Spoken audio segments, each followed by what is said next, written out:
Hey, I'm Ben, Head of Creative at Duffs Jewellers, and I'm here with Anthony, buyer and manager at Duffs Jewellers. And today I think we're going down the road of Ruby. Ruby, yeah. Again, one of the big three: gems, ruby, sapphire, emerald. Ruby's an interesting one, really interesting in terms of what's happening in the market currently with ruby. We've watched the prices go up and up and up over the last 10 years, and it's become an incredibly rare gem and also quite sought after. So there's been new product that's entered the market, which I'm not going to say it's inferior, but just to try and meet demand. So I thought maybe we could just touch on a few of the places where rubies historically found, and some of the newer mines, and et cetera, et cetera. Sure. So Burma's the country that is known to produce the highest quality rubies, and a little bit like we spoke about when we were talking about emerald, the ground, I believe, is quite rich in chromium, and that's ironically, that gives the Burmese ruby the really strong pop. Yep. So I don't know why chromium turns beryl green and ruby red, but that's above my pay grade. Yeah, I just got told and believed it. That's probably that's above Markovich's pay grade too. He's a very smart man. He is a gemologist and a diamond grader. Yeah, and he wears, I'm told, a little pinky ring with a ruby in it. I haven't seen that for a little while, but you busted it back out. He pops that on occasionally. Yeah. Very popular stone again, so why not? Why not? So we've got Burma, and I think it's fairly widely accepted. That's where the premium product is mined. But there's quite a bit of ruby coming out of Mozambique currently, and but it's a different look. Where the Burmese, the top quality Burmese rubies are often described as pigeon's blood red. So they're quite light, aren't they, in their body colour, but they really perform well. Yeah. The Mozambique material, whilst it's nice, it's a quieter stone, isn't it? It's a darker, almost reddy brownie. Yeah, so performance-wise, it's never going to get to where the Burmese material is. And then, of course, you've got some of the historical centres like Thailand, but I'm told that most of the Thai mines are pretty much dry now. Yep. My mum actually has a Thai ruby. It's beautiful. It's red. It's got like almost a purple overtone to it. But you try finding one of those these days. Second-hand market would be your only hope. So just driven the price right up. It has, yeah. I mean, Thailand's really just turned into a cutting centre now rather than mining. But the value of these stones, I was shocked when I started kind of looking into rubies, particularly once you get to around about 2 carats and up, and the price is skyrocketing. Yeah.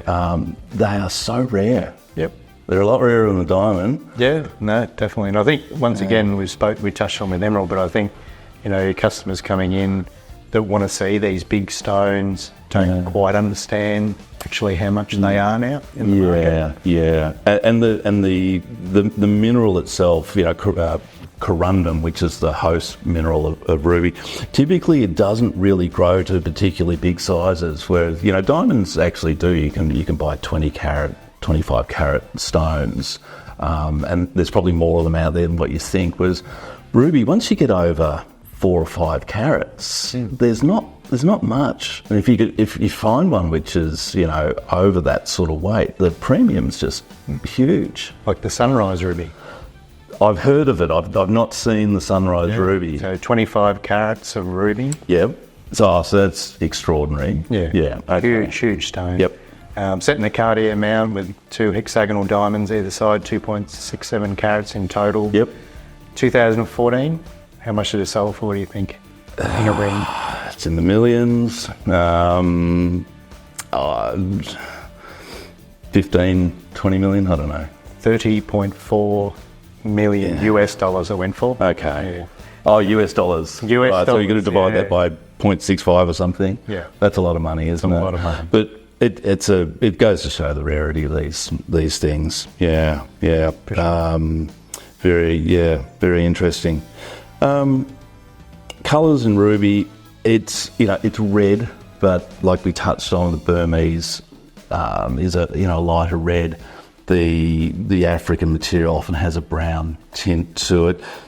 Sometimes you get slight oranges and those sort of hues coming through as well. But the straight red colour, the even red colour, is still revered as the most valuable, isn't it? It's that evenness of colour and then strength of colour. I wanted to talk about treatments too, because we touched on treatments with emerald. We talked about oiling. It's not a common practice with ruby, but there is a heat treatment that is applied to a lot of ruby and sapphire as well. Again, it's an accepted treatment, and it's pretty basic. It's often performed by the miners. They'll mine the crystal, and they put it in a very sort of basic kind of wood oven. What they're aiming to do is with say a ruby that may have a few we call them silk inclusions, you know what I mean? They're almost like little needle inclusions, which helps you identify the stone as being a natural stone.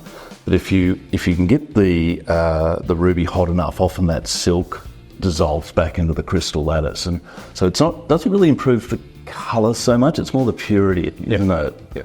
Maybe there's a little bit of enhancement in colour if you remove that kind of white silk. You get a slightly even, more even colour. Yeah, for sure. Again, accepted practice. We at Duffs we take each ruby as being heat treated unless it's stated it hasn't been. I have noticed, and you probably have as well, last time we were up in Hong Kong at the trade fair, there was a bit of a thing about unheated ruby, unheated sapphire. And I haven't really seen that hit our corner of the world as yet, but like a lot of these things, it starts in the States or Europe, and takes a bit of time to trickle down. Takes a bit of time to trickle down. My initial thoughts, just looking at a few unheated stones, they look so bad compared to the heated stuff. Yeah, they're pretty underwhelming, aren't they? Yeah. I think it's maybe just goes back to a market where people they do just want a more natural look. Yeah. So, a lot of people prefer aquamarine to be that natural green sort of colour instead of the blue. Rather than I think a lot of people are sort of going down that sort of Yeah. So I suppose wait and see. Yeah. The unheated stuff of really good colour is, and if it's got a bit of size to it, it's just through the roof. Yeah. We've touched on the rarity.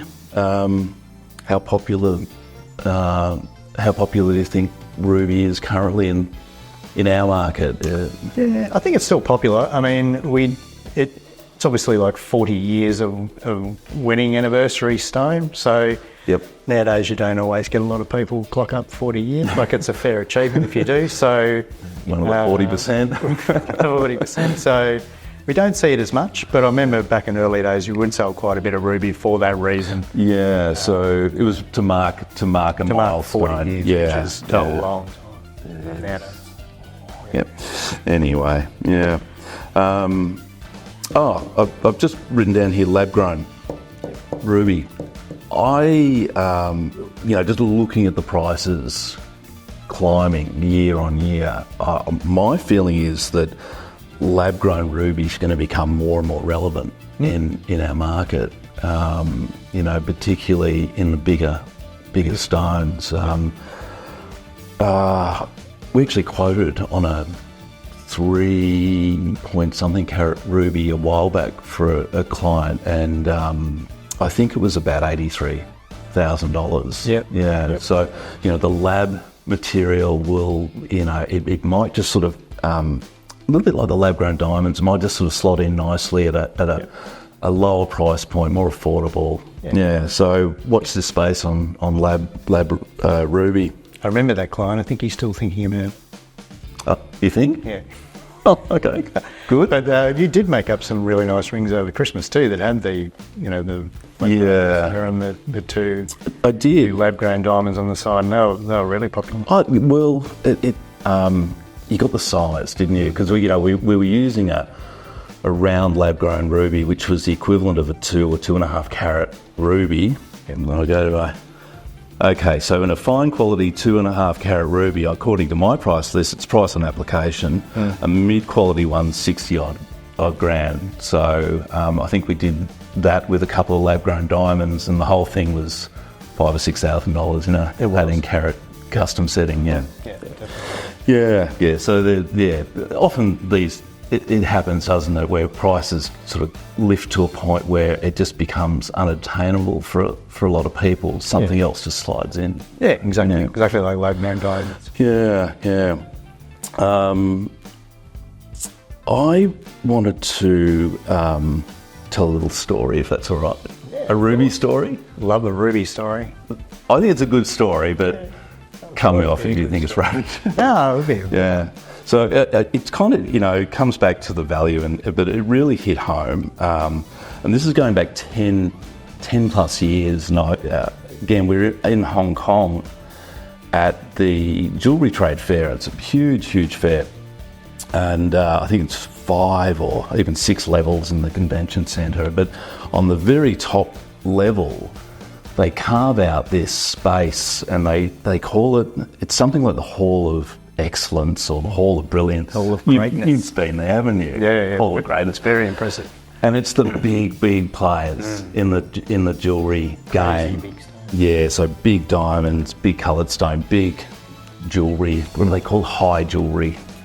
So I always take myself up there to have a little look. Always feel underdressed and a little bit out of my depth, but nevertheless, I went up there with my dad, and Dad's been in jewellery for forever. So he was really interested to have a look around, and we actually stopped by this. Wasn't really a booth; it was like a mini house that they built, and it just had this eclectic mix of jewellery. And in the corner of one of the windows was a ring with a huge red stone in it. And my dad goes, "That's a ruby, son." I said, "No, it's not. It's too big." He said, "No, it's a ruby." I said, "No, it's not. It's a red tourmaline, and that's that. Let's move on."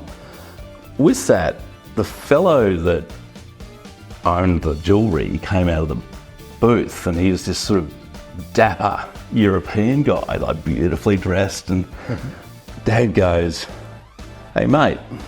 He's like, "Yeah." He goes, "That's a ruby, isn't it?" He's like, "Yeah." So he told us a bit about this stone, and I might not have the weight exact and the price exact, but I'm pretty close. He said, "Oh, it's 16 carats." So that's big for a ruby. Yeah. That's really big. Yeah. Unheated, oval cut.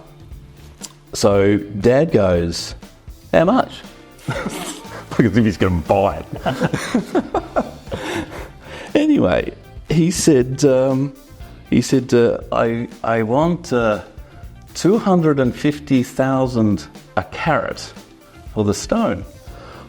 So you'd have to get your phone out to do the math on that, but it probably, I don't know, it's like $4 million US. Yep. So then you got to convert it to Aussie.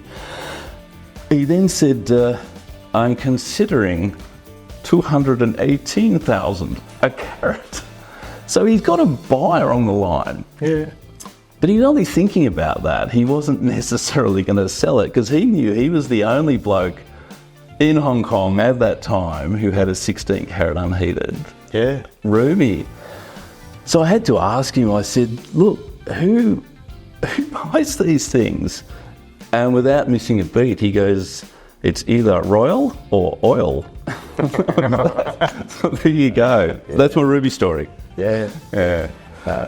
Like you said, when you go to that hall in Hong Kong, you do see some crazy stones, and you wonder who would buy them.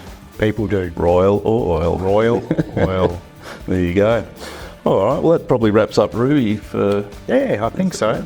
Hope that was helpful to you out there. And like I said, if you want to give us a thumbs up and a like and subscribe. That would be great. And like I said, future videos will be touching on sapphire soon, and then of course our Hong Kong trip. And speaking of Hong Kong, if there isn't anyone out there watching that is looking for anything special, just come into any of our stores and let us know, because we do search out special pieces for customers when we go there. Absolutely. Yep. Bespoke pieces. Bespoke pieces, yeah, definitely. So if you're after a 16 carat ruby, just let us know. I'll give him a ring. I'll get Dad in to negotiate the price. Yeah. Exactly.